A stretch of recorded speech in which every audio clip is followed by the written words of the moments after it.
Il sait vous séduire, vous dire ce qui vous plaît, ce que vous avez envie d'entendre. Et dans une relation amoureuse, il est le prince charmant, l'homme idéal. Il vous comble de cadeaux, il est attentionné, il est romantique, il est le top, quoi, comme on dit.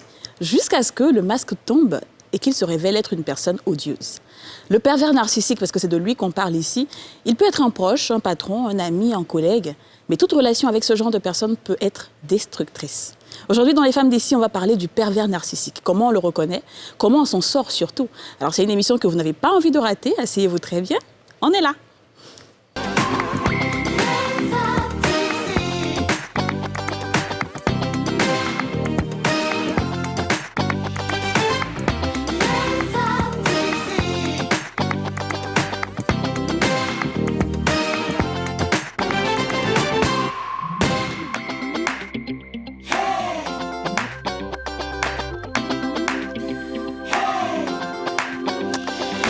Bonjour et bienvenue dans ce tout nouveau numéro des Femmes d'ici. C'est un plaisir d'être encore en votre compagnie pour ce rendez-vous 100% féminin et 100% franc-parler. Bonjour mes chéris. Hello. Ça va les filles? Ça va bien? Génial. Bon, on a vu la coiffure d'Anan. T'as vu? Anan, je vais faire la même coiffure que toi, Wallah, je vais faire. C'est joli, hein. Si je t'inspire. C'est trop joli. C'est un peu Erykah Badu, slash Rihanna aussi, elle a un peu fait ça. C'est un peu mon inspiration. Mais je vais attendre que tu t'aies fait d'abord. Ah, ben oui, forcément. La semaine prochaine, on a les locks chez Kadi. Oui, voilà. Ouais, et la perruque chez toi. C'est ça, voilà. C'est ça. On va changer un petit peu de look, on va voir ce que ça donne. Et toi, moi en blondasse. Ça va très bien. Avec tes petits dreads, comme Oui, d'habitude. oui. Ça, le cours de Ami, c'est une institution. Moi, j'adore. C'est ta signature, j'adore. Ça fait Oui, longtemps. Oui. Oui, mais un jour, j'ai quand même mettre la perruque. Ouais, faut mettre la perruque. Ok. Je vais faire ça. Moi, je reste toujours pareil. Ou peut-être en blondasse un jour, je sais pas. Non, tu On verra. devrais faire ça aussi. Pourquoi pas? Ouais, faut changer un peu, Aurélie. De temps en temps. Oui, une rouquine. J'aime bien, tu sais, moi j'aime bien être naturelle. Non, change. Non, change. Il y a quoi? Laissez-moi tranquille. Oh. Pour les filles. Mais On peut parler de cheveux pendant une heure ou alors on peut se concentrer sur le sujet du jour. On est en train d'être des perverses envers elle. Vous êtes vaincus. Alors justement, bon, en parlant de pervers narcissique, Ouais. tu l'as un petit peu expliqué en introduction, Kadi. C'est un petit peu cet homme qui est parfait sous toute allure et qui donne l'impression d'être le prince charmant, l'homme parfait, et qui cache bien son jeu, qui a un véritable maître de la manipulation. Alors, j'aimerais quand même entendre votre version peut-être personnelle et votre définition personnelle du pervers narcissique, les filles. Aurélie. En tout cas, ils sont versés. Ouais. C'est Ils sont ça. versés, il y en a beaucoup. Ils sont versés. Ils Ok. sont beaucoup. Ils te font croire, comme tu as dit dès le début, que tu es belle, tu es magnifique. Ils vont te promettre mondes et merveilles. Ils vont promettre que tu seras la seule, etc. Jusqu'à un moment donné où, quand tu es maintenant toute sous son emprise, ils te font croire maintenant que finalement tu es la plus nulle, la plus ennuyée du monde, que tu ne fais rien pour lui. Même quand il a raison, même quand il a tort, par contre, pardon, il va retourner la situation de telle sorte à ce que ce soit même toi qui demandes pardon. Je pense que, comme je dis, ils sont versés. Ils sont versés, tu as eu des relations Alors, comme ça? on va dire que je pense quelque part dans la vie, on a eu à faire, on peut avoir eu à faire face à ce genre de personnes, mais... J'aime bien qu'elle reste dans les grandes C'était généralités. bien sûr. Genre, on sait Forcément, jamais, je pense que sais dans les jamais. relations amoureuses, on a peut-être toutes plus ou moins toutes connues, je sais pas, je dirais pas Ouais, toutes, tu mais penses que c'est- connues en tout cas ce genre de personnes. d'hommes Alors, sataniques. moi, je pense que j'ai connu ce que c'est que le pervers narcissique, mais pas en relation amoureuse. Ouais. J'ai jamais vécu ça, mais dans relation de la famille. Tu as l'impression que tu as un parent qui est particulièrement... il te dévalorise, il te dit à quel point toi, tu ne sers à rien, toi, tes camarades sont comme si... Moi, par exemple, toi, c'est cinéma, tu veux faire pendant que tes camarades sont dans les bureaux et tout. Et aujourd'hui, cette personne-là, quand il me voit, il est là. Félicitations, Kadi. Tu vois? Moi, ça dit que c'est pas c'est- forcément dans l'amour, hein, ça Non, peut être pas famille, Voilà, ça peut c'est être dans ça. le Moi, travail, c'était comme tu as surtout dit. Ouais, c'était côté parents que j'ai connu ça. Mais moi, très clairement, j'ai connu ça. Donc, Dans une relation amoureuse. dans une relation amoureuse. Et c'est très, très, très compliqué de sortir de ça. Et la seule chose que je retiens, c'est qu'en tout cas, si vous vivez ça, fuyez. C'est mieux. Fuyez. Si on y arrive. Oui, parce que ça se soigne pas, mais bon. On va en parler tout à l'heure. Bon, les filles, comme d'habitude, hein, on porte la question sur la place publique et on vous a demandé justement, savez-vous ce qu'est un pervers narcissique? On écoute quelques-unes de vos réponses dans ce micro-trottoir.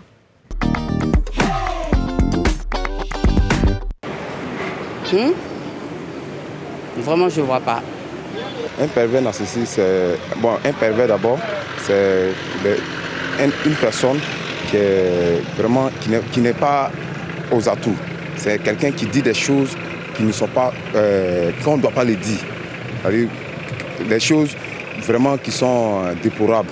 Des choses que quand tu écoutes, tu n'as pas envie de les écouter. Comme exemple, souvent, je peux voir une femme et puis lui demander en disant que ma chérie, tu as porté quel genre de caleçon, ou bien soit quel genre de truc. C'est les mots que moi je vois que c'est les mots pervers. Mais narcissique, ça ne m'intéresse pas, je ne connais pas. En fait, un pervers narcissique, ce mot, moi je ne connais pas. Hein. Mais on va se renseigner. C'est encore mieux. Il a dit c'est encore mieux. Il a On dit va c'est se renseigner. encore mieux. Comme ça, pas C'est facile de dire des bêtises parce que l'autre, il n'a vraiment pas très compris ce que c'était qu'un En pervers. fait, je pense que le mot pervers narcissique est un peu lourd. Les gens savent les actions de ces personnes-là, de ces manipulateurs, mais ils ne savent pas comment on les appelle. Ils ne savent pas que c'est ça le pervers Oui, narcissique. bien sûr. C'est pas vraiment nommé, puisqu'il y a des actions qui peuvent être toxiques et il y a des actions qui peuvent être du pervers narcissique. Donc, c'est plus grave que ça, en fait. Après, C'est je pour pense ça. que même nous, il faut qu'on... Peut-être avec nos invités, on va vraiment savoir c'est quoi la Définir. Ouais, bien distinction. sûr. Parce qu'effectivement, tu peux avoir des personnes manipulatrices dans ton entourage. Est-ce que c'est vraiment des pervers narcissiques? c'est ça. Je pense qu'il y a des, comment dire, des traits qui sont particuliers. Et puis bon, je pense qu'effectivement, nos invités vont nous aider à... Oui, donc on va faire en la distinction. parler. On va en parler avec nos invités. On a un coach, comme tous les jours, notre coach adoré, le coach Yoman François, Jean-François. Il est coach matrimonial. Je l'appelle maintenant sur ce plateau. On aura aussi Lala Meita Soumaoro. Elle est entrepreneure et blogueuse. Et Lala Meita, elle est victime de pervers narcissiques. Bonjour. Bonjour Vous à allez tous bien? les jours. Bonjour, chères toutes, on va dire ça comme ça. Bienvenue, notre voisin. Ouais.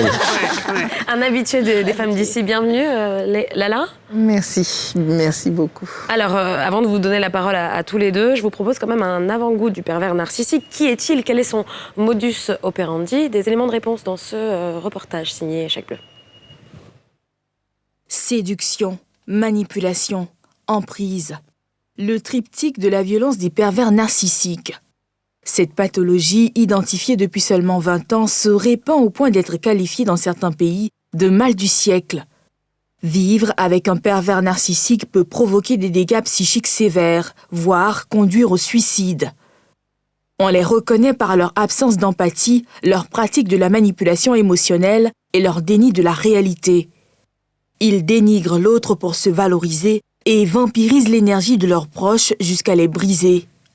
Ils peuvent être un conjoint, un proche, un patron, un collègue, un ami. Séduisants, sympathiques, parfois réservés, ils plaisent pour leur côté charmeur et flatteur. Mais très vite, à leur contact, un malaise s'installe. Et leurs victimes entrent dans une spirale infernale de culpabilisation et de dévalorisation. Cependant, il y a une grande différence entre faire de la manipulation de temps à autre et être un pervers narcissique. La plupart des pervers narcissiques sont inconscients de leurs problèmes et sont persuadés d'agir pour le bien des autres. Bien qu'une minorité soit sadique et prend plaisir à faire souffrir les autres. Le terme de perversion narcissique a été utilisé pour la première fois en 1986 dans un ouvrage du psychanalyste français Paul-Claude Racamier. Celui-ci définissait cette pathologie comme la propension active du sujet à nourrir son propre narcissisme aux dépens de celui d'autrui. Alors, coach Yoman, Oui. je pense qu'on va commencer par vous. Comme elle l'a dit dans l'élément, il y a peut-être des personnes qui font des manipulations de temps à autre et il y a des pervers narcissiques. C'est quoi un pervers narcissique? Eh bien, il faut peut-être partir de l'origine du mot. Ça va être peut-être beaucoup plus simple comme ça de comprendre. Qui est le pervers narcissique? Elle a dit tout à l'heure dans l'élément, le terme, il est très récent. Mais l'attitude qui s'y cache est bien vieille, bien plus vieille que le monde, en fait. Alors, le pervers, séparément, on va dire que c'est une personne qui prend plaisir à faire du mal, qui, d'une certaine façon, se satisfait de sa propre douleur, atténue ses propres blessures internes en affligeant des blessures à une autre personne. Ça, c'est le pervers. D'accord. Le narcissique, c'est celui qui n'en a que pour lui. Donc, il a une vie à la vérité qui est égocentrée. S'il fait du bien à une personne, c'est pas un bien qui est dû à la personne. C'est un bien qu'il fait pour recevoir un bien beaucoup plus grand pour lui-même. S'il se comporte bien S'il pose des actions, s'il vous offre une voiture, s'il vous offre un téléphone, vous n'êtes pas en fait le destinataire final de ce bien-là. C'est juste pour prouver quelque chose à votre entourage. Donc, mis ensemble maintenant, le pervers narcissique, c'est une personne qui, à la base, va avoir un problème, un dysfonctionnement dans sa personnalité. Il ne va pas bien. Il est brisé. Il a perdu confiance en lui, il a perdu son identité réelle et il essaie de reconstruire son identité en brisant celle des autres. D'accord. Donc, le pervers narcissique, c'est vraiment celui-là. Il va avoir dans son développement, à la vérité, une inconscience partielle ou totale de ce qu'il est en train de faire aux autres. Et c'est ça qui fait toute la différence entre le manipulateur de fait et le pervers narcissique. C'est que le pervers narcissique, parfois, il ignore vraiment parce que c'est un malade. C'est une psychopathologie, donc il est malade en fait. Des fois, quand j'entends parler du pervers narcissique, je vois des personnes qui sont dégoûtées en fait de sa façon d'être. Mais c'est un malade en réalité. Ouais. C'est comme un toxico, c'est comme c'est quelqu'un qui est malade et qui ne fait même pas exprès d'être comme ça. Voilà, donc si c'est effectivement le cas. Alors, est-ce qu'on peut vraiment parler de manipulateur si jamais c'est quelqu'un qui n'a pas conscience de son trouble? Oui. Comment est-ce qu'il opère finalement? Eh bien, c'est pas prémédité. C'est pas prémédité, mais c'est la magie aussi du psychisme. Hein. Le psychisme humain est redoutable, il est incroyable. Vous vous rendez compte, par exemple, qu'un somnambule, il opère des choses extraordinaires bien qu'endormi. Rien que ça peut vous permettre de comprendre comment un pervers narcissique peut être amené à mettre une sorte de scène, parce que ce sont des metteurs en scène, ok? Il conçoit, il imagine des scénarios dans lesquels, en fait, il souhaite se sentir bien. Et se sentir bien passe généralement par le fait de faire payer aux autres la note salée, en fait, d'une consommation que ces personnes-là n'ont pas eu, justement, à honorer. Donc, d'une certaine façon, dans son esprit, il y a un mécanisme. Ce mécanisme-là, c'est de trouver une faille dans la personne qui est en face de lui. Et cette faille-là peut être amenée, justement, par la séduction. Donc, quand il entre dans sa posture de séducteur, c'est pour savoir si, en face, la victime correspondra vraiment à la victime idéale avec laquelle il pourra accomplir sa perversion narcissique. Donc, ça, c'est tout un scénario. Alors Lala, tu as vécu une relation à peu près similaire. Explique-nous un petit peu comment ça s'est passé, comment s'est passée la rencontre, comment s'est construite la relation. Alors oui, et je l'ai épousé. Et on est en train de divorcer. Mais ça a été vraiment... Alors pour partir, je crois que même ce que M. Yoman vient de dire est très révélateur. Ça me montre même à quel point il imagine qu'on est toujours dans un jeu. Parce que pour lui, c'est un jeu. Il m'a rencontré dans un groupe d'amis sur Facebook, donc il m'observait depuis longtemps. Et j'ai fini par comprendre, quand j'ai lu des choses sur la perversion narcissique, qu'en réalité, il te stalk depuis longtemps. Donc c'est quelqu'un qui t'observe, qui sait comment tu fonctionnes, etc. Et contrairement à ce qu'il ne sait plus à raconter aux gens, on ne s'est pas rencontrés un jour et puis on s'est mis ensemble. En réalité, il était au courant de ma relation précédente. Je lui parlais, donc je lui expliquais et puis il me disait non, fais comme ça pour régler, fais comme ça pour régler. Amis, ce sont amis, se sont visés. Alors fais comme ça, je te conseille, si je suis ton ami et tout, tu peux me parler. D'ailleurs, il m'appelait maman. Les gens qui nous connaissent savent qu'avant qu'on ne se marie, il m'appelait Mamoun, Mamounette, des trucs comme ça. Parce qu'il est quand même moins âgé que moi. Et quand je me suis mise avec lui, c'était vraiment parce que c'était quelqu'un qui était so charming. Il me faisait tellement rire. Oh là là. Il me faisait rire. Et un jour, il m'a prise pendant une semaine. Il m'a amenée chez lui. J'ai passé toute la semaine chez lui. Pour une maman de 3 enfants, à ce moment-là, j'en avais 2.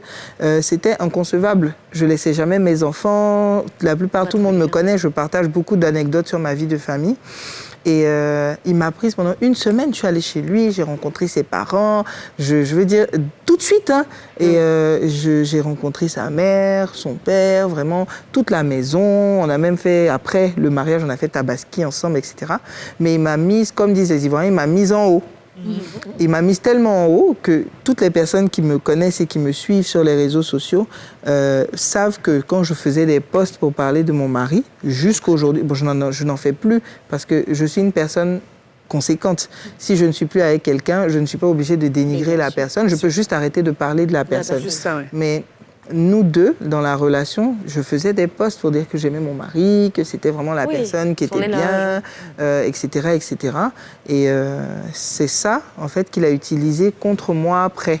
Donc, tout ce que j'ai pu dire sur lui, je ne peux pas venir dire que non, finalement, c'est pas la personne que j'espérais ou c'est pas la personne que j'attendais, en fait. Et à quel moment ça a commencé à se gâter, comme on dit? Ça a commencé à se gâter juste après le mariage. Donc, en fait, en général, ça commence juste après qu'il ait obtenu ce qu'il voulait. Et là, quand on est rentré dans le mariage, il s'est dit sûrement, je ne sais pas, il a dû se dire que j'étais très riche ou alors que... Et quand il est rentré dans ma réalité de vie d'entrepreneur, oui, tu peux avoir des millions aujourd'hui et puis demain, tu n'as pas 500, tu te retrouves à te battre. Et il s'est retrouvé à devoir travailler avec moi pour pouvoir ramener de l'argent à la maison. Donc, il est rentré dans un conflit avec son père. Et il voulait faire payer, et c'est là que j'aurais dû remarquer, il voulait faire payer à son père le fait de lui avoir dit « je veux pas que tu te maries ». Et comme il s'est marié quand même, son père lui a dit « prends tes affaires, débrouillez-vous de vous là-bas » et tout ça. Donc nous deux, on est censés s'être mariés sans nos parents. Sauf que moi, je me suis réellement mariée sans mes parents et que lui, sa mère était présente. Mais il m'a isolée de ma famille, mais lui, il continuait de voir la sienne. Donc quand moi, j'allais voir mes parents, il était mécontent. Il me faisait régulièrement des scènes et des histoires pour ça. Et moi, pardon, moi, pour avoir vécu ça, il y a une chose qui m'a alertée. Moi, j'ai eu la chance quand même d'avoir un média féminin qui fait que tu te documentes beaucoup sur des sujets de couple, etc. Du coup, le pervers narcissique, il y a plein de tests psycho de couple qui se baladent sur Internet. Par contre, ce qui choque le plus, c'est surtout quand tu te penses, en tout cas une femme intelligente avec la tête sur les épaules. Moi, je voulais poser la question au coach, justement, mais comment il repère on est une proie, on devient une proie, parce qu'on est censé avoir... Mais justement, c'est votre intelligence. C'est votre intelligence, c'est votre structure de vie. Il n'entrera jamais dans la vie d'une personne désorganisée parce qu'il ne maîtrisera pas le désordre, le chaos, il ne le maîtrise pas. Il maîtrise une personne qui a une vie, qui a une assiduité, qui a une régularité dans son fonctionnement. Donc, il entre dans un cadre, et ça, c'est vraiment, on va dire, la première phase. C'est vraiment la phase de l'appât. Il va appâter la personne. Et en général, il va s'inspirer de ce que vous déposez en face de lui, des posts. Donc, il faut faire très attention aux posts qu'on fait sur les réseaux sociaux et qui sont des posts qui révèlent nos goûts, qui révèlent nos choix, qui révèlent nos fréquentations, nos milieux. Exactement. Donc, le pervers narcissique, il cherche une faille. C'est comme un lézard. Il cherche la faille dans le mur. Et la faille dans le mur peut être un besoin affectif. Ce besoin affectif, il est chez tout le monde, mais il est plus prononcé chez certaines personnes. Et il sait le flairer. Pourquoi? Eh bien, parce que le pervers narcissique, dans son enfance, il a été soumis à des pressions extrêmement violentes, enjamées de la part de ses parents. Ça nous permet de savoir l'origine, en fait, de cette perversion narcissique. C'est que quand vous avez un enfant de qui vous attendez trop, vous mettez une pression énorme sur l'enfant. Et en général, ce sont les parents qui vont faire une sorte de transfert de leur raté de vie sur leurs enfants. J'ai jamais eu l'opportunité d'être constamment premier, mais je veux que mon fils il soit le premier de sa classe. Donc du coup, je vais transférer à l'enfant mes échecs, mes ratés. Et quand l'enfant n'y arrive pas, ce sont des blessures intérieures. Il entend, parfois, je l'ai déjà expliqué sur ce plateau, les enfants ont cette capacité d'entendre les sentiments, d'entendre les émotions. Donc, il peut sentir la déception de son père quand il a ramené des résultats qui ne sont pas bons. Et la caractéristique donc pervers narcissique va commencer à se construire de cette façon-là. Et quand l'enfant, dans certains épisodes, voit le père qui parle d'une certaine façon à sa mère, qui brime sa mère d'une certaine façon, qui violente verbalement, dans l'attitude, dans la retenue. Vous savez, il y a certains hommes, par exemple, qui ont la manie, en fait, de punir à partir des moyens dont ils disposent. Quand ça ne va pas dans la relation, ils vous privent d'un certain nombre de choses. Et les enfants voient ces choses-là. J'aimerais qu'on revienne un peu et qu'on parle, parce que là, on parle de pervers narcissique, relation sentimentale, mais comment on reconnaît un pervers narcissique qui est un ami, par exemple, un collègue? Comment est-ce qu'on fait pour savoir que lui, là, c'est mon collègue, mais en fait, c'est un pervers narcissique? Dans le même schéma. C'est-à-dire qu'il va utiliser un aspect, par exemple, de la confidence. C'est cette personne-là à qui vous avez, qui est tellement disponible, qui est tellement à l'écoute, il crée en fait un besoin chez vous, il crée une dépendance chez vous. C'est cette personne qui va être constamment dans l'idée de « je suis là, tu peux compter sur moi, je te comprends ». Enfin, vous ne demandez pas de l'aide. Elle vous propose cette aide-là. Et quand elle vous propose cette aide-là, vous avez le sentiment d'être une personne particulière. Il crée ce sentiment que vous êtes quelqu'un d'extraordinaire. Ouais. Et ça, c'est chez tout le monde. Hein. On aime ce sentiment d'accomplissement, ce sentiment particulier. Et il le remarque. Il voit comment vous réagissez quand il vous sort, par exemple, un compliment. Il sait comment vous réagissez à cela. À partir de ce moment-là, il a déjà identifié sa victime. Ça peut être donc le collègue, ça peut être par exemple votre chef d'entreprise, ça peut être votre boss qui voit justement vos qualités, qui a besoin de vous, mais qui va d'une certaine façon vous rabaisser pour ne jamais que vous ayez l'impression que c'est lui qui a le plus besoin de vous. Et je dis en général aux personnes, lorsqu'une personne cherche à vous rabaisser, imaginez simplement ceci. Est-ce qu'on peut rabaisser ce qui est déjà petit? Non. Donc, en réalité, la personne réalise que vous avez quelque chose de plus qu'elle cherche en fait à casser chez vous. Et à ce moment-là, vous devez prendre des dispositions. On verra dans les caractéristiques comment se prémunir. Justement, on va continuer à en parler, hein, mais je vais juste malheureusement vous interrompre quelques instants parce qu'on va partir en coupure pub. On se retrouve juste après et on continue la conversation. À tout de suite.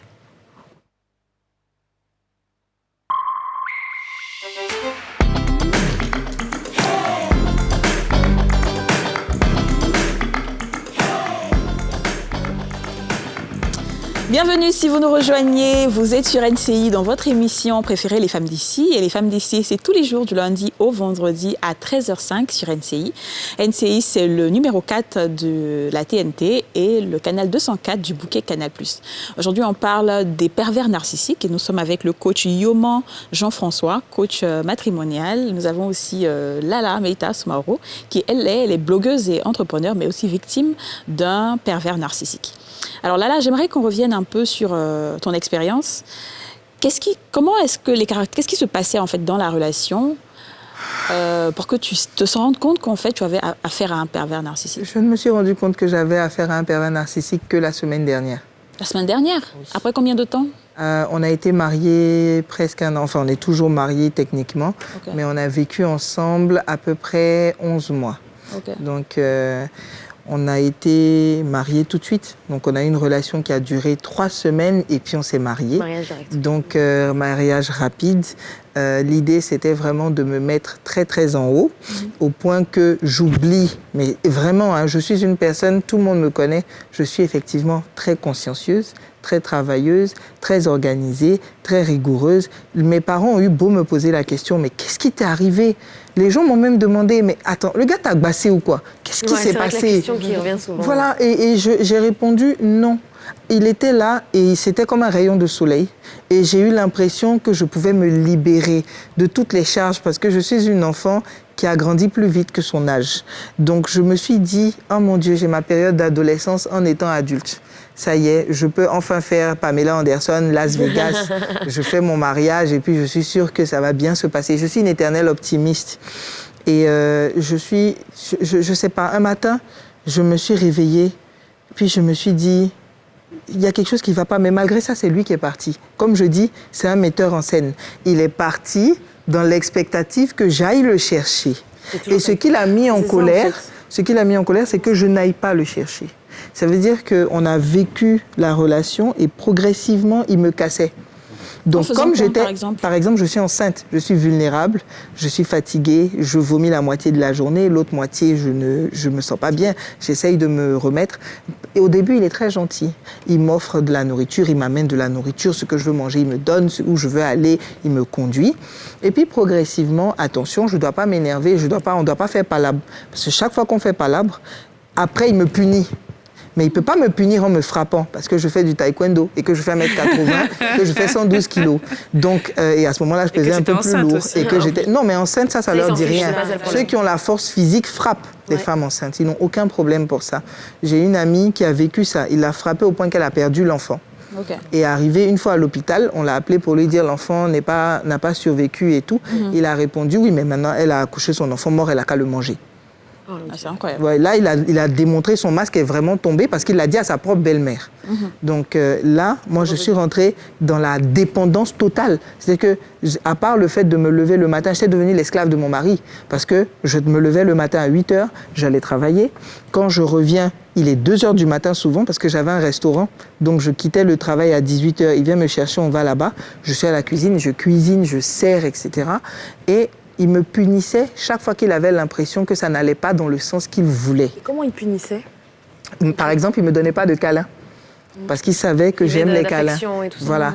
Il me disait « Oh, mais tu m'énerves », des trucs comme ça. C'est beaucoup plus violent. Hein. Il me parlait n'importe comment. Et ma mère était là pendant un moment. Ma mère est restée, elle s'est retrouvée coincée par le coronavirus. Et donc, elle est restée avec nous dans la maison. Donc, elle a tout vécu.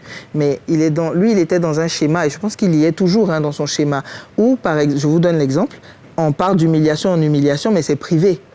Donc, quand on se sépare maintenant, il va dans l'humiliation publique. Parce qu'il sait que mon lieu de travail, c'est Facebook, c'est Google, les gens me connaissent. Et que je suis une personnalité sur les réseaux sociaux. Il appelle ma mère et il dit à ma mère, je vais détruire la vie de ta fille.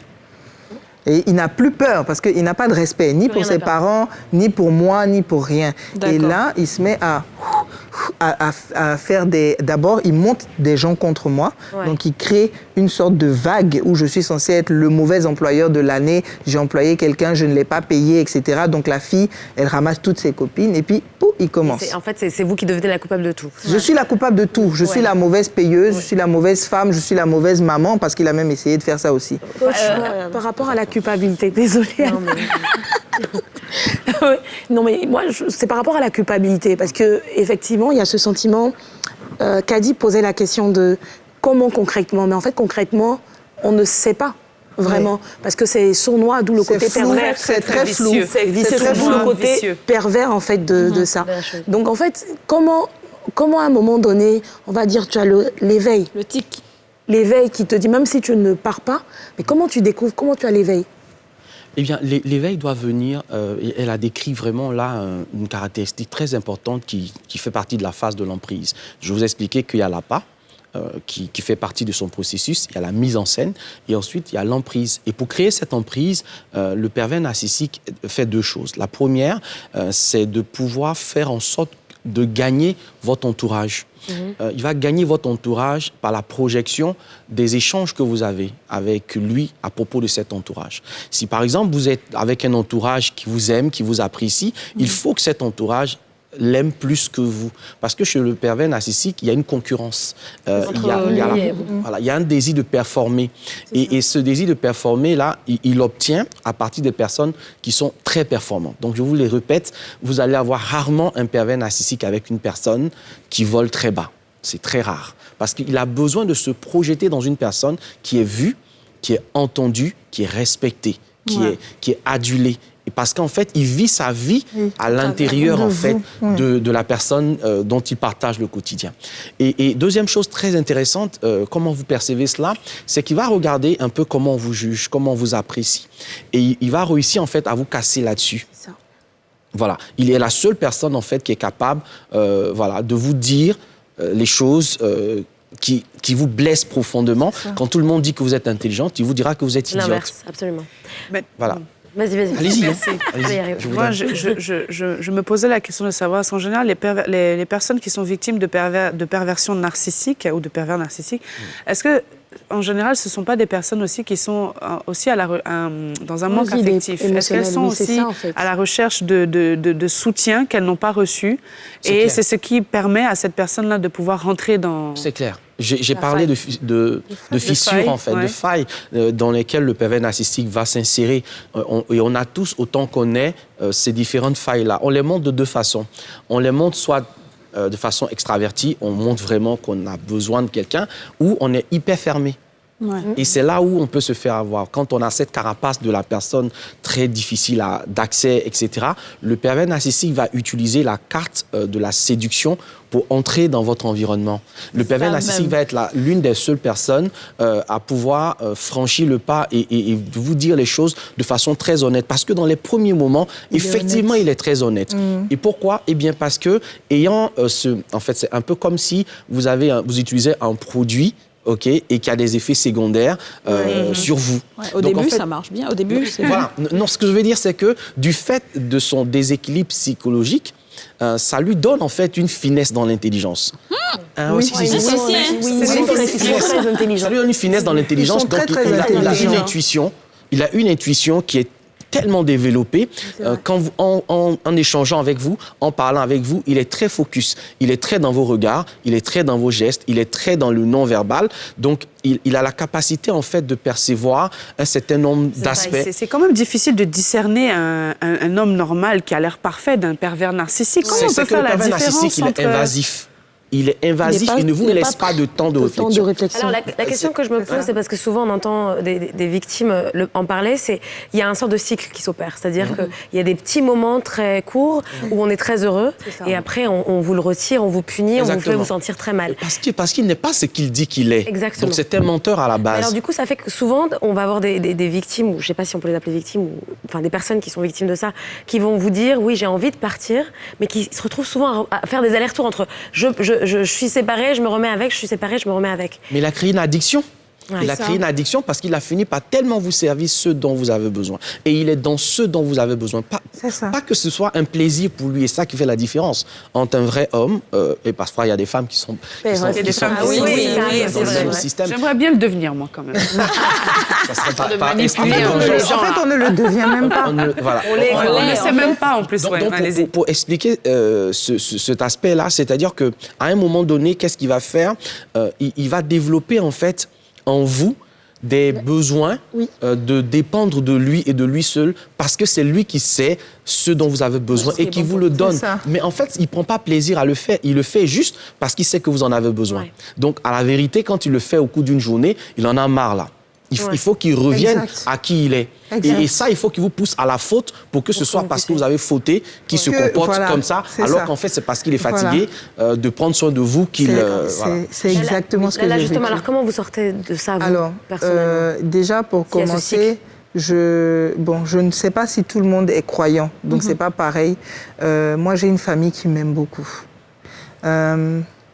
Aujourd'hui, je ne peux pas vous dire que j'en suis sortie définitivement, parce que rien ne dit qu'un autre ne va pas essayer. Et c'est pour ça que j'ai réfléchi avant de venir sur ce plateau. Parce que quand on sort de mois de relations, mais qui ont l'air d'être des années, tellement ça a été horrible, difficile. Et il est allé jusqu'à me faire croire que ses parents l'ont renié à cause de moi.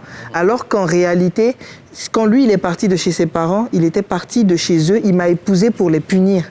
Donc lui, il a un niveau de perversion qui est multiple. Ses parents d'abord avant de venir... Non, ses parents l'ont perverti peut-être. Moi, je ne sais pas quel est le type de relation qu'ils ont eu, mais ce qui est sûr, c'est que le résultat, c'est qu'ils se font ça entre eux. Donc ils se font payer des choses, c'est familial. Et du coup, moi, je suis arrivée comme le bon pion qui est tombé au bon moment. Et à jouer le ballon avec toi. Exactement. Donc j'ai été le ballon du ping-pong, vraiment la balle de ping-pong. Et malheureusement, il y a des enfants qui ont été impliqués là-dedans. Et c'est ce pourquoi je m'en veux. Ouais. Et je me dis... Je suis vraiment désolée, on n'a plus beaucoup de temps. On n'a que 3 minutes, alors qu'on n'a même pas encore parlé de comment sortir. Oui, voilà. Je voulais vous dire comment je suis sortie, moi. Ce qui m'a sauvée, c'est qu'il est parti, d'abord. Et qu'ensuite, je me suis rendu compte progressivement, au fur et à mesure, plus les humiliations étaient publiques, plus je me rendais compte que je ne pouvais pas le supporter. Parce qu'après, il y a le caractère de la personne aussi. Ouais. Et comme ce sont des personnes très affirmées avec lesquelles ils se mettent, moi, je n'ai pas supporté. Je me suis dit, mais si quelqu'un veut me salir jusque là où je prends l'argent pour nourrir mes enfants, il y a un problème. Il a touché à mes enfants. Et c'est la seule chose qu'il ne fallait pas faire. À ce moment-là, je suis partie. C'est vrai, j'ai pleuré. J'ai pleuré, j'ai dit au Saint-Esprit, vraiment, je l'aime, qu'est-ce que je vais faire? Je vais aller lui demander. Vous savez, je me suis même mise à genoux devant lui pour lui dire, si tu veux que tes parents marchent sur moi, je vais aller, ils vont marcher sur moi. Mais ne pars pas de la maison parce que c'est un combat. Mais il arrive à te faire croire que vraiment tu as besoin de lui pour ça. Et il me regarde et puis il me dit, comme il m'a dit le jour où j'ai accouché, il m'a lancé au visage que si ses parents ne m'ont pas appelé pour me féliciter, c'est parce que ses parents ne savent pas si l'enfant est de lui ou pas. Ah, c'est incroyable. Voilà, donc on est à ce niveau-là. Donc si vous ne partez pas au moment où on vous humilie le plus, je pense que vous ne partirez jamais. Coach, comment est-ce qu'on sort de cette... On sort de 3 façons. La première chose, c'est d'avoir des valeurs. Si vous avez des valeurs et que le pervers s'en prend à vos valeurs au détriment en fait, de ce que vous représentez, commencez à faire attention. Totalement. La deuxième chose, quand le pervers s'attaque en fait, à ce qui a du sens pour vous, votre famille, votre travail, votre statut, commencez à faire très attention. Et là, vous vous rendez compte que vous avez affaire à un pervers narcissique parce que quelqu'un qui vous aime vraiment ne s'attaque pas à ce genre de choses. Et puis, troisième élément pour sortir de là, je ne vais pas inventer ça, c'est de fuir. C'est de fuir parce que c'est très difficile de sortir des griffes, je dis bien des griffes, d'un pervers narcissique, tellement il vous a séparé de tout le monde, tellement il a monté la cabale en fait autour de vous pour vous faire paraître en fait comme la personne invivable, la personne impossible. À la limite, il aura essayé quoi. Il aura essayé de vivre avec une personne comme vous et que tout le monde avait traité de ci ou de ça. Et au final, il ressort de là et pour confirmer que vous êtes vraiment cette personne-là qu'on disait que vous étiez. Donc c'est vraiment pas évident. C'est pas évident. C'est pour ça qu'il y a une dernière question. La dernière question, c'est en fait, il y a des couples, des couples mariés pendant des années, il y a des enfants au milieu. Mais comment ça se passe? Le dernier conseil, justement, quand il y a des enfants et que le couple a duré, comment on fait? Comment on fait? C'est de savoir que c'est un malade. Déjà, c'est de savoir que c'est un malade. L'accompagnement va se faire à 2 vitesses. Première vitesse, c'est pas avec les enfants même d'abord, mais avec le pervers lui-même. Parce qu'il n'en guérira pas, mais il faut qu'il prenne conscience qu'il est malade. Vous savez, vous pouvez être malade et vous ne savez pas. Mais il y a des tests qui existent et qui permettent, avec le taux d'assertivité, avec le taux de manipulation, parfois le pervers, il est de l'ordre de 98 à 99% de taux de manipulation. Donc, quand il fait le test et qu'il réalise ça, il prend conscience de qui il est. À ce moment-là, un accompagnement peut commencer de manière isolée, mais pas en restant... Quand il veut. Ça, c'est quand il veut. Maintenant, quand il veut pas, c'est à la femme et aux enfants de réaliser. Et je pense qu'aujourd'hui, cette émission risque de faire vraiment boom parce que ça va aider énormément de femmes, énormément d'hommes à comprendre, à mettre un doigt, à mettre un nom sur ce qu'ils vivent ou ce qu'elles vivent à l'intérieur du foyer. Et quand on dit qu'il faut supporter tout dans le foyer, je ne pense pas que c'est de ça qu'il s'agit. Non, c'est complètement d'accord avec vous. D'accord avec vous. C'est une très belle conclusion. C'est pas de ça. C'est pas. Aurélie, elle est là. Elle change son Je pense qu'elle veut faire un tome 2. Non, pas du tout. Alors, peut-être qu'on aura à faire un tome 2. Peut-être, parce qu'on a parlé de l'émission qu'on n'a pas pu dire. De l'émission, oui. Merci beaucoup à tous les deux. Franchement, c'était un plaisir. Coach Yoman, comme d'habitude, vous assurez. Là aussi, merci beaucoup. C'est pas facile de venir parler de ça comme ça à la télé. On vous souhaite, en tout cas, beaucoup de courage. D'accord? Et vous ne partez pas. On se retrouve tout juste après la page pub.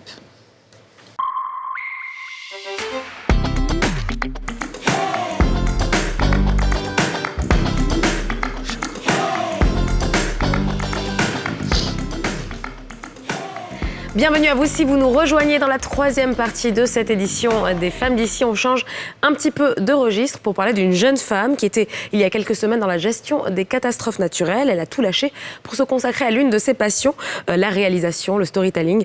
À travers son documentaire personnel I Am African, un projet dans lequel la jeune femme explore les différentes facettes et la complexité de son africanité, eh bien justement elle nous parle de tout cela. On va la recevoir dans quelques instants en plateau. Ce sera juste après son portrait signé Karine Cassi.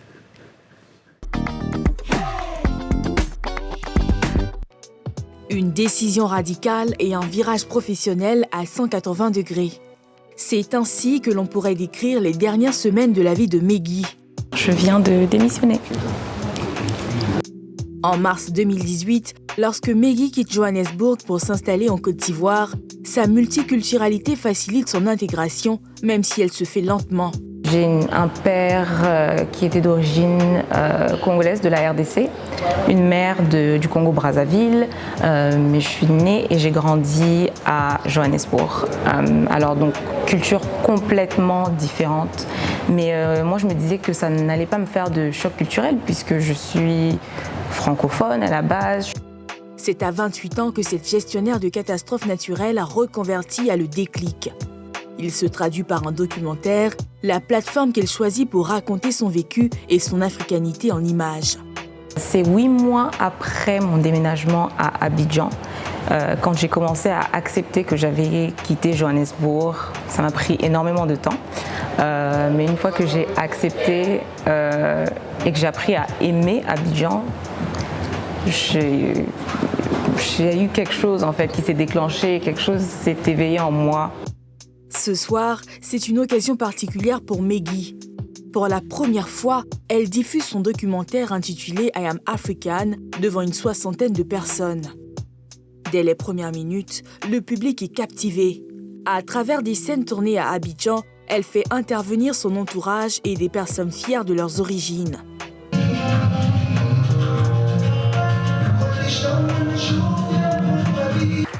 Fin de la projection. Standing ovation pour Meggy, soulagée et heureuse d'avoir atteint son but. J'avais peur, je me rappelle, je parlais avec plusieurs amis et je disais je ne pense pas que je peux remplir une salle de 60 personnes, quoi. Personne ne va vouloir venir et ça c'est les mensonges que l'on se dit souvent parce qu'on a peur. Les femmes d'ici, Nalingi yo mingi.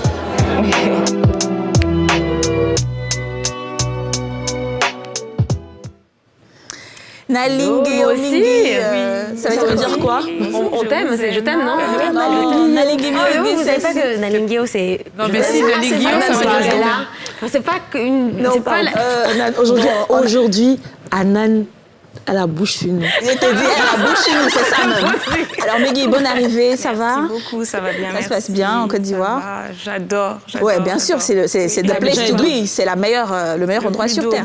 Point final. Ça, d'accord. Alors comment est-ce qu'on passe, qu'est-ce que vous vous êtes dit quand vous avez quitté votre emploi pour faire un documentaire? Parce qu'on peut quitter son emploi pour faire d'autres choses, mais généralement un film ou un documentaire, c'est tellement aléatoire, on ne sait pas, c'est pas sûr. En fait, j'ai démissionné la semaine dernière. Oui. La semaine dernière. Et je travaille toujours jusqu'au mois prochain. Mais j'avais envie de raconter des histoires. Et ça a commencé depuis assez petite. Et l'occasion s'est présentée quand j'ai voulu m'inscrire à l'université. Je voulais vraiment retourner parce que je me disais que je suis encore jeune, j'ai pas d'attache et c'est mieux d'y aller maintenant. Et donc j'en ai parlé à ma mère et elle m'a dit tu m'en parles toujours, fais. C'est récurrent. Vas-y. Voilà. Mais c'était vraiment pas pour le présenter quelque part, c'était juste parce que j'avais plein d'images dans la tête et je voulais matérialiser ce que j'avais en tête. Moi, j'ai vu tout le documentaire, félicitations, il était très beau, très émouvant. Ma question, je vais te la reposer ici aussi, c'est pourquoi tu as ressenti ce besoin d'exprimer ton africanité? Parce que jusqu'ici, je n'étais pas consciente, en fait, de mon africanité. J'ai grandi à Johannesburg, dans un lycée français, où la question ne se posait pas. Je dis souvent, quand on est en Afrique du Sud, on te demande, quand je rentrais à Brazzaville, par exemple, « Ah, tu repars en Afrique ?» Ils n'ont pas cette conscience. Et donc, moi aussi, je ne me posais jamais la question. Et quand j'arrive à Abidjan et qu'on célèbre surtout la sous-région, toutes les cultures, qu'avec mon travail, je commence à voyager dans ces pays où je découvre tellement de belles personnes qui sont fières d'être africains, moi, je ressens le besoin de revendiquer aussi mon africanité. Alors, vous l'avez bien expliqué, vous parlez d'une sorte de dichotomie entre ce qui se passe en Afrique australe et peut-être chez nous. Moi, je suis d'Afrique du Nord et d'Afrique de l'Ouest, c'est un peu pareil. Les Maghrébins, c'est aussi souvent, tu pars en Afrique quand tu vas au Niger ou au Ghana, au Burkina, ils pensent que le nord de l'Afrique, c'est pas l'Afrique. Alors justement, cette enfance en Afrique du Sud, quand on vient du Congo-Brazzaville et de RDC, ça peut être un petit peu difficile, même si vous êtes arrivé très jeune. Est-ce que vous vous êtes sentie étrangère là-bas et pas forcément bienvenue? Ça, c'est tout le temps, jusqu'à aujourd'hui. Et c'est difficile parce que je suis fièrement sud-africaine, c'est la seule nationalité que j'ai. Mais pour vous prouver à quel point c'était difficile, j'ai oublié plusieurs souvenirs, en fait, en arrivant à Johannesburg parce que c'était traumatisant. Je ne parlais pas anglais, donc je devais apprendre. C'était un tout nouveau environnement. Quelque part, mon besoin aussi de parler au moins une langue africaine. Par exemple, si je pouvais parler le zoulou, des fois, par exemple, en allant dans un taxi, je peux faire comme si je suis 100% sud-africaine sans qu'on me demande d'où viens-tu. Parce que ça, c'est très inconfortable. Bien sûr. Aujourd'hui, vous avez démissionné, vous avez décidé de vous lancer. Quelles sont vos perspectives? Qu'est-ce que vous voulez atteindre à travers ce début d'aventure, je dirais? Alors, j'ai toujours ressenti le besoin de lâcher prise pour m'ouvrir à plusieurs autres opportunités. À la base, c'est vraiment le storytelling. Je veux raconter des histoires africaines. Mais avant de démissionner, je me suis dit, je vais quand même chercher une piste pour rattraper quelque chose d'autre. Parce que ça fait vraiment peur de juste tout lâcher. Et du coup, j'ai fait une inscription pour New York University. Et donc, c'est la dernière semaine de février, ils m'ont accepté. Ah, félicitations! Merci beaucoup. Et du coup, je me suis dit... je vais en profiter. Oui. D'accord. Donc, vous y allez en septembre prochain, c'est ça? Oui. Pour étudier. Étudier? C'est très bien. Pour étudier quoi? Un master's d'art. Alors, je vais faire la traduction en français, en études africaines, consultation créative et multimédia storytelling. Ça a l'air super. Ça a l'air trop cool. Donc c'est le cinéma en fait. C'est très important parce que je pense que les Africains, on a... Après le retour, c'est en Côte d'Ivoire ou... Je reviens ici. Ah, d'accord. Okay. Alors le rituel qu'on a sur le plateau des Femmes d'ici, enfin dans les Femmes d'ici, tous les jours quand on accueille quelqu'un comme vous, c'est une petite interview, version rapide, où on réfléchit pas et on répond aux questions très très vite. D'accord. Okay. Vous êtes prête? D'accord. C'est le tac au tac, tout de suite. Question basique pour commencer, Johannesburg ou Abidjan? Abidjan. J'aurais imaginé la même réponse. Derrière la caméra ou devant la caméra? Derrière la caméra. Lieu de vacances préféré? Ça c'est difficile. J'ai envie de dire Cape Town. Cape Town, d'accord. Oui. Saka Saka ou Foutou Banane? Saka Saka. Ah, quand même. Coupé décalé ou Afrobeat? Afrobeat. Vous êtes plutôt matin ou soir? Soir. Thé ou café? Thé. Vous êtes super sociable ou plutôt casanière? Les deux. D'accord. Johannesburg, casanière, ici super sociale, donc les deux. Ça se mélange, en fonction des jours et de l'environnement. Et vous voyez où dans le futur? À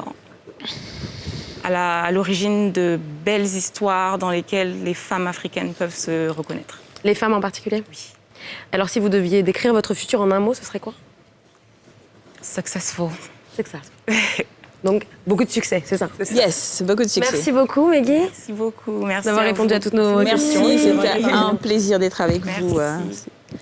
Alors, on va partir en pub et on vous retrouvera très bientôt. Et je vous invite donc à regarder le documentaire de Meggy Grace Massoudi. J'espère que je ne voulais pas écorcher votre nom. C'est I Am African. On se retrouve juste après une courte page de pub. À tout de suite.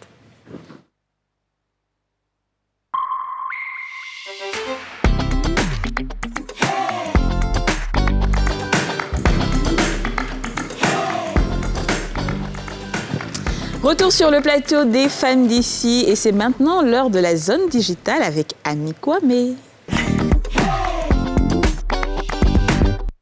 Alors les filles, aujourd'hui je vais vous parler d'une application qui s'appelle Clubhouse. Ah, Clubhouse? Je pensais que c'était un restaurant où... Oui, justement. Quand j'ai... Non mais c'est... Non, Kadi, je suis d'accord avec toi. Parce que quand j'ai une amie qui nous a écrit, elle me dit « Ah oui, il y a une nouvelle appli là qui s'appelle Clubhouse ». Je dis « C'est pas le nom du restaurant, non. C'est quoi le... » Enfin bref. C'est aussi une application. En fait, c'est une application qui a été lancée, enfin créée par deux fondateurs qui sont connus à la Silicon Valley. Yes. Et donc cette application a déjà été téléchargée par près de 10 millions de personnes. Oh. Ouais. Alors Clubhouse, c'est quoi en fait? C'est comme en fait un mélange de podcast, en fait de radio. Il n'y a pas de photos, on ne partage pas de photos, on ne partage pas de vidéos, c'est juste de la voix. Donc c'est un réseau social. C'est un réseau social à voix. Wow. Donc voilà. Donc pour s'inscrire, tout simplement, il faut télécharger l'appli déjà pour commencer. Pour l'instant, l'application est que sur iOS, donc pour les gens... Donc nous qui team n'avons pas d'iPhone, on peut Excusez-nous, pas... On vous a déjà dit. On vous a dit. C'est incroyable, c'est pas J'ai possible. des iPhones. Bon, Nous, enfin, bref. on a les meilleures voix, juste qu'on n'a pas d'iPhone. C'est ça, voilà. On ne peut pas télécharger. Pour l'instant, non. Il y a des gens qui arrivent à trouver la faille, mais c'est pas encore disponible sur façon, ça va venir. Android. Ça va venir dans tous les cas. Donc l'application, donc elle a été développée aux États-Unis. Donc c'est vraiment vrai encore dans l'univers anglophone, mais l'univers francophone a commencé à s'approprier avec des stars qui créent des rooms. Alors c'est quoi une room? Donc, c'est une discussion que tu crées. Donc, plutôt que, par exemple, sur Instagram, tu vas poster ta photo, commenter, etc. Là, tu fais des rooms dans lesquels, justement, les gens viennent écouter ta discussion, ton débat, etc. Et tu peux aussi, comme on dit, faire monter les gens on stage. C'est-à-dire que, par exemple, donner la parole, etc. Donc, en fait, c'est un peu comme ça que l'application fonctionne. C'est trop bien. Ah oui, c'est pas mal. Ça change. J'ai commencé, j'ai essayé, mais vraiment, c'est vrai que c'est la zone digitale, mais je dois avouer que Ça te parle C'est pas encore un peu c'est un peu difficile. compliqué. Non, c'est un peu compliqué. En fait, C'est quoi, c'est le fonctionnement? C'est le côté, non, peut-être c'est le côté un peu solitude, de être en train de prendre sa voix et puis commencer à parler. Voici le sujet. Je sais pas trop, je ne suis pas encore. Mais est-ce que tu as des followers aussi qui te suivent? Oui, justement. En fait, tu as des personnes qui te suivent pareil, comme tous les autres réseaux sociaux. Par contre, quand tu télécharges l'appli et que tu dois t'inscrire, tu dois avoir une invitation. Donc, en fait, c'est ça qui a créé, on va dire, un peu la hype autour, le buzz, et qui a fait que les gens, parce que c'est le côté exclusif et que tout le monde ne peut pas être dessus. Voilà. Bon, déjà, c'est pas exclusif. Non. Donc, voilà. Mais ça crée quand même un truc où, voilà, c'est assez exclusif et tout. Donc, en fait, pour s'inscrire, il faut que tu connaisses quelqu'un qui est déjà dessus et qui t'envoie une invitation. Et toi aussi, quand tu es dessus, attention, tu n'as droit qu'à 2 invitations. Donc, il faut bien choisir tes camarades. Tu vas ajouter. Oui, c'est vrai que ça fait le petit côté où Voilà. on sélectionne vraiment les Imagine, personnes. Kadi, tu as combien d'amis sur les réseaux sociaux? Mais non, mais j'ai combien d'amis même? J'ai plus de, je sais pas Voilà. moi. En tout cas, des choisis 5 deux bloqués sans qui compter doivent les être sur filles. Clubhouse. Tout simplement. C'est bizarre ça. Voilà. C'est bizarre. C'est bizarre. Et alors, Voilà. quand tu Ça, parles je de- trouve pas ça très, très intéressant, en fait. Pourquoi ils veulent privatiser ou rendre ça select pour poser des voix? Mais je pense qu'il y a aussi ce besoin. pas, quoi. Non, il y a aussi ce besoin aussi. Vous savez, les réseaux sociaux actuellement, des fois c'est anxiogène, il y a tout le monde, etc. Donc des fois, tu as envie d'être quelque part aussi où tu peux partager tes idées, tes pensées. C'est une communauté un peu plus restreinte. un peu plus restreinte. Mais en ce que fait. je veux dire, c'est que quand tu invites les 2 personnes, c'est que ces 2 personnes qui peuvent écouter ce que tu dis. Non. bien, C'est en les fait autres ces qui deux sont personnes là-bas, qui ont tu le les connais droit, Intégrer. qui peuvent intégrer l'appli. C'est parce que il ne suffit pas juste de télécharger l'appli, de mettre ton nom. Il faut que quelqu'un t'invite. Donc c'est les 2 personnes qui peuvent intégrer l'appli. D'accord. Mais tout le monde peut te suivre en fait. Ok. Et tu peux suivre tout le monde en fonction de tes centres d'intérêt. Ok. Tu peux sélectionner aussi tes centres d'intérêt et tout ça. C'est assez intéressant en tout cas. Moi, je pense que ça peut être pas mal. C'est vrai que j'ai pas encore essayé, on m'a envoyé une invitation, mais le fait de pouvoir créer une room et de parler de ce dont tu veux, c'est ça. Ouais, hein, c'est ça, en fait, qui exactement. me plaît. C'est pas mal, ça peut être. Du coup, qui va nous inviter, nous? Mais c'est sûr que Anan, on l'a invité, va m'inviter et moi je Elle, t'invite. c'est sûr, débrouiller t'as si bloqué on va- tes on va 2, y là. arriver. T'as déjà envoyé des 2 Non, invites, pas j'imagine. encore. Je sais pas. Mais moi, j'ai pas encore ouvert le Vous truc. me là, payez d'abord. combien? Ah, ça là encore, les gens ont fait leur truc gratuit. Toi, tu as venu prendre l'argent. Maman, qu'est-ce que ça, les gens vont gagner l'argent dessus. Eh, vraiment. Bon, si tu devais donner une note, tu dirais quoi? Sur l'application, 5 sur 10. Pas ça pour moi. sur 10. À Pas mon personnel. avis, hein, parce que Oui, personnel. personnellement, ça ne m'a pas encore Ouais, ça me parle pas trop. Attiré, appelé. Voilà. D'accord. Je vais essayer, je vais acheter un iPhone et puis je vais essayer. Ah, c'est bien ça. Moi, je vais plutôt attendre que l'application soit Elle aime trop débloquée tous ces à nouveaux. Android, Elle va dire, tu je vais vois. essayer. Je vais acheter l'iPhone juste pour Clubhouse. Sérieux? Tu dois faire gagner beaucoup d'argent, en tout Donc cas. voilà, les filles, vous allez télécharger l'appli ou pas? On attend l'invitation. On commence par l'invitation. Mais téléchargez et D'accord. envoyez-moi un message. On verra. Je vais D'accord, choisir. Ami. Merci beaucoup, Ami. Je ne sais pas où Ami s'en va chercher ces informations. Elle nous envoie de ces dans la trucs-là. zone digitale. Ah, merci beaucoup. Comme tous les Merci jours. beaucoup, Ami. rien. Alors, on va passer maintenant à la rubrique Au Top. Et quand on entend Au Top, on entend souvent aussi notre maman, Mélissa, chroniqueuse, qui aujourd'hui va nous donner des conseils et astuces pour savoir à quel moment il faut se rendre à la maternité. C'est tout de suite. Bonjour, Mélissa. Bonjour, Mélissa. Welcome back. Magnifique Ça aujourd'hui va, avec cette tenue et tout. Merci.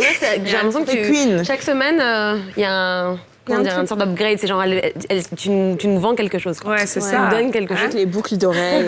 Vraiment. hein. En tout cas, ça te va bien. Merci. Alors, Mélissa, Alors, dis-nous aujourd'hui. tout. Alors, aujourd'hui, on va parler des signes. Les signes qui nous font dire qu'il est l'heure d'aller accoucher. Il est l'heure de rencontrer son bébé qu'on a gardé pendant 9 mois ou moins ou plus. D'accord. Donc le premier signe en top 1 de la liste, c'est...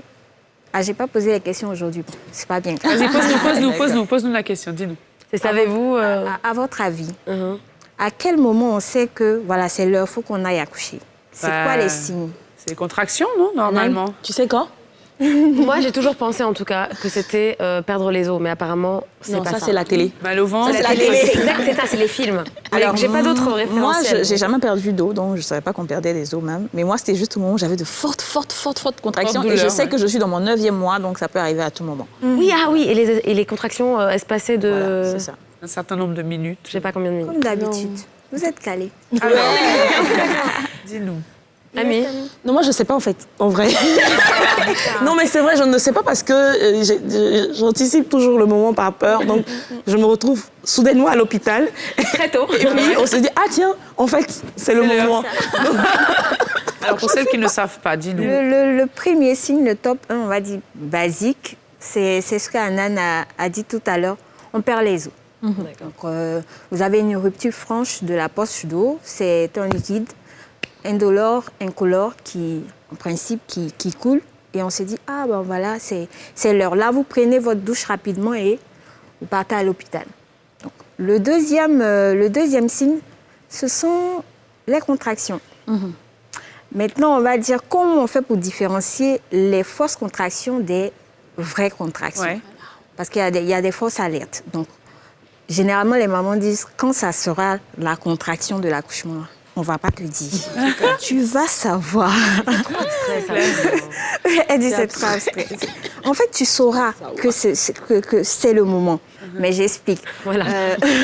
Les vraies contractions sont très douloureuses. Et vous allez... C'est vraiment différent. Ça n'a rien à voir avec les fausses contractions. Et la douleur part du dos, du bas du dos, et ça rentre jusque dans le ventre. Vous allez voir que votre ventre va devenir très dur. Étendu. Très dur, voilà. Et quand il y a les fausses contractions, on a également le ventre qui est dur, mais vous allez voir que la douleur n'est pas pareille. Ouais. Et en plus... Les souvenirs de ça, tu viens de penser. Yarko, la sœur. Et les vraies contractions, vous allez voir pendant 1 heure, ça sera chaque 5 minutes, vous avez des contractions. Chaque 5 minutes, vous avez des contractions. Et au fur et à mesure, le temps se raccourcit. Et on va arriver à un moment où tu n'as plus la force de crier, au fait, tu es juste, ok, allons-y, bon, faites ce que vous voulez. Tellement la douleur est intense. Oui. D'accord. Voilà. Le troisième point, c'est les saignements. Donc, vous êtes au dernier trimestre. Vous ne savez pas pourquoi vous commencez à saigner. Là, il n'y a vraiment pas à réfléchir. Il y a urgence. Il y a urgence, vous partez directement à l'hôpital pour voir ce qui ne va pas et s'il se trouve que vous devez accoucher. Alors, Mélissa, quand tu parles de saignement, je sais pas, j'ai un peu l'impression que quand on est enceinte, on peut saigner pour tout et rien. C'est toujours... Non. Ah, d'accord. On n'est pas censé saigner. Normalement, on n'est pas censé saigner. Non, mais des petits spotting, tout ça, là, non? Même pas. Non. Parce que dès que tu as une goutte de sang, il faut absolument te rendre dans l'hôpital. C'est pas normal. C'est pas normal. À chaque instant de la grossesse. Du premier mois au dernier. D'accord, merci pour l'information.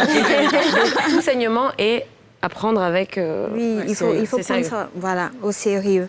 Alors, le dernier point, c'est si vous remarquez que bébé ne bouge plus. Donc, vous avez vu au bout de quelques heures, vous remarquez que l'enfant ne bouge plus. C'est vrai que quand on est au dernier trimestre, l'enfant n'a plus assez de place. Donc, mais quand même, il bouge. Ouais. Donc, si vous remarquez qu'au bout de 5 heures, 4 heures, l'enfant ne bouge pas trop ou encore il ne bouge plus ou encore sa manière de bouger n'est pas pareille que les autres fois, vous prenez le temps, avant de vous affoler, pour appeler déjà à l'hôpital votre gynéco et tout. Vous pouvez faire des petites... il y a des petites astuces pour vous aider à voir si bébé va toujours bien. Prenez quelque chose de sucré. Prenez quelque chose de sucré, vous tâtez un peu le ventre. Voir s'il réagit. Pour voir s'il réagit. S'il ne réagit pas, vous allez directement à l'hôpital pour voir. D'accord. Ce sont les 4 points que je voulais partager avec vous. Merci Mélissa. Merci Mélissa. Comme d'habitude, j'ai beaucoup appris. Merci beaucoup Mélissa, merci les filles et merci à vous de nous avoir suivis tout au long de cette édition des Femmes d'ici. On se retrouve demain, comme d'habitude, même heure, même plateau, sur la chaîne NCI. À demain, excellente fin de journée à vous.